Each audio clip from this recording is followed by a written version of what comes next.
এক ছিল ডিমপুর নামের রঙিন গ্রাম। সেখানে থাকতো এক হাসি খুশি মোরগ ঝমঝম আর এক বুদ্ধিমান মুরগি টুকটুক।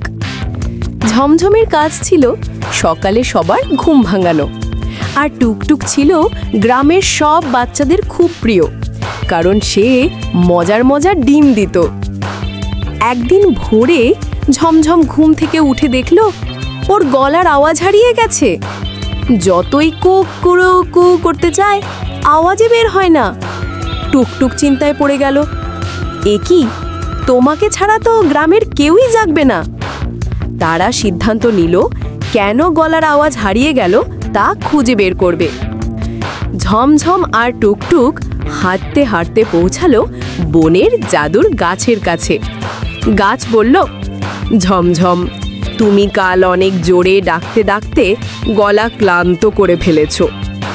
ঝমঝম লজ্জা পেয়ে মাথা নিচু করল। তখন গাছ আবার বলল, যদি তোমরা আমার 3টে চকচকে পাতা খুঁজে আনতে পারো, তবেই তোমার গলা ঠিক হয়ে যাবে। টুকটুক খুব উত্তেজিত।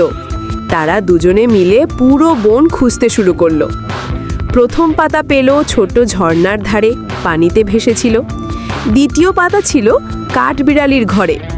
কাঠবিড়ালি বলল, নাও নাও, আমি চুরি করেছি, শুধু খেলতেছিলাম।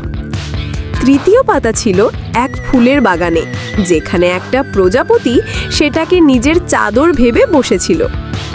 শেষে 3টে পাতা নিয়েই তারা ছুটে গেল জাদুর গাছের কাছে, আর গাছের 3টে পাতা বাতাসে উড়িয়ে দিলে ঝমঝমের গলা ঝলমল করতে লাগলো। কিছুক্ষণ পর কুকুরেকু, ঝমঝমের গলার আওয়াজ আবার ফিরে পেল। টুকটুক খুশিতে লাফিয়ে উঠল, ইয়া, এখন গ্রামের সবাই সময় মতো ঘুম থেকে উঠতে পারবে।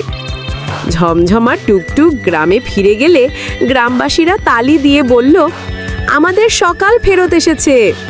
গ্রামে ছোট্ট এক উৎসব হলো। টুকটুক ডিম দিল, বিশেষ কেক ডিম, আর বাচ্চারা গান গাইতে লাগলো। ঝমঝম সেদিন একটা জিনিস শিখল, কোনো কাজে বেশি না করা ভালো, সব কিছুই একটা নিয়ম আছে। আর টুকটুক বলল, বন্ধু থাকলে কোনো সমস্যাই বড় না। এভাবেই মোরগ আর মুরগির রঙিন অভিযান শেষ হলো। তারা প্রতিদিনই নতুন নতুন মজার অভিজ্ঞতা খুঁজে বের করত, আর ডিমপুর গ্রাম ছিল হাসি খুশিতে ভরা।